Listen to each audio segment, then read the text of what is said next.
Yeah, and even on that, I mean, you've played in Iceland, Kosovo, Australia, Portugal, and now you're in the UK, and that's quite a journey, to be honest, Jenna. Yeah. So, how has it been like playing in so many different countries, and how has that shaped you both as a player and as a person? I'm really grateful actually for all of my experiences. I feel like, knock on wood, but I've been really lucky in my situations. And I also really value relationships. So like wherever I go, like it doesn't, even if it's not the greatest situation, like I try to make the most of it and build relationships with people and just make the time a little bit better. Yeah, But I think as a person going overseas, you kind of have to be okay with being alone a lot more. talk about it. Yeah, that's real. Yeah, That's real. I'm sure you've heard that before. Yes, yes. But yeah, you have to kinda be okay with being alone, and not saying you're gonna be lonely, but just, like, being comfortable in your own space. I think I've experienced that more in other countries, not as much here. Right, right. Okay, So, that's so you feel more not as alone here. yeah, I Did don't I know if get it it's, that like, the language. interesting? I don't know if it's sometimes it's hard being in a different country and not understanding what everyone is saying all the time. Yes, true. Yeah, I know people experience that, like, when they come here and they're not English speaking or English isn't their first language, and they probably feel the same way, but you have to kinda be okay with experiencing new cultures, which Yeah, I think is, like, one of the best parts of it.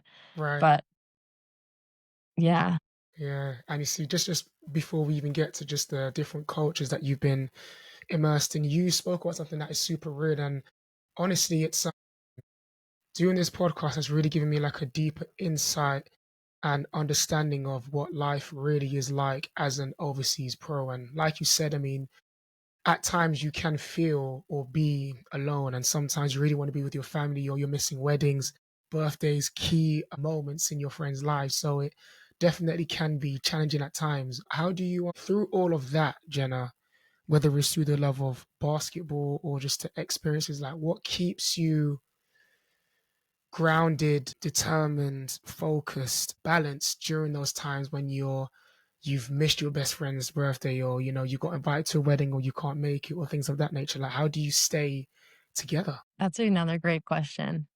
Honestly, I'm gonna go back to just loving basketball.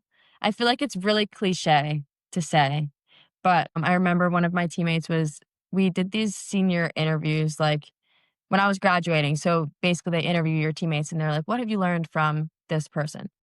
And one of them said, Jenna just, like, loves basketball, like, she just loves basketball. So I feel like that really drives me. Like, it sounds really cliche, I know, but I swear that really drives me, and another thing is connecting with, like, the youth of whatever neighborhood you're in.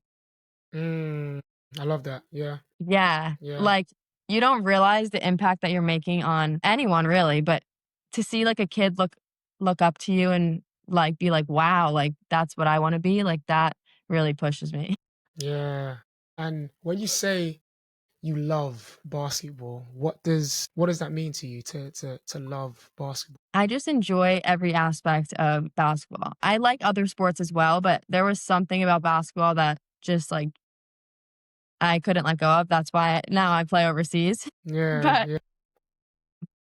like, over the summer, I work out at this park by my house. Like, it's really hard to get indoor courts in New York or really Mhm. anywhere, I guess. And I could just play there for hours. Like, I just, like, enjoy meeting people and the teamwork that it brings. And I feel like it teaches you a lot of life lessons that you don't realize at the time. Talk about it. Yeah, that's a fact. Yeah.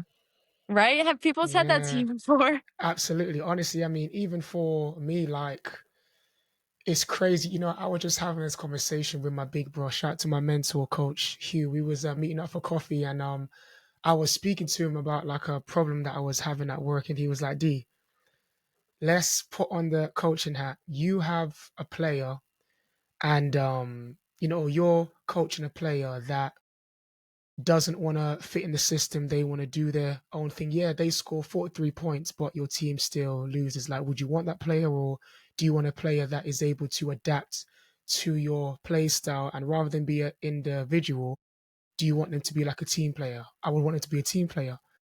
Basketball is life, life is basketball. So it's like the lessons that you learn in basketball how to communicate and how to read body language, how to stay calm in pressure situations. Mhm. Exactly the same thing in life. I might communicate or have a meeting with one person different to how I have a meeting with another person. Another person is motivated a different way to how another person likes to be motivated.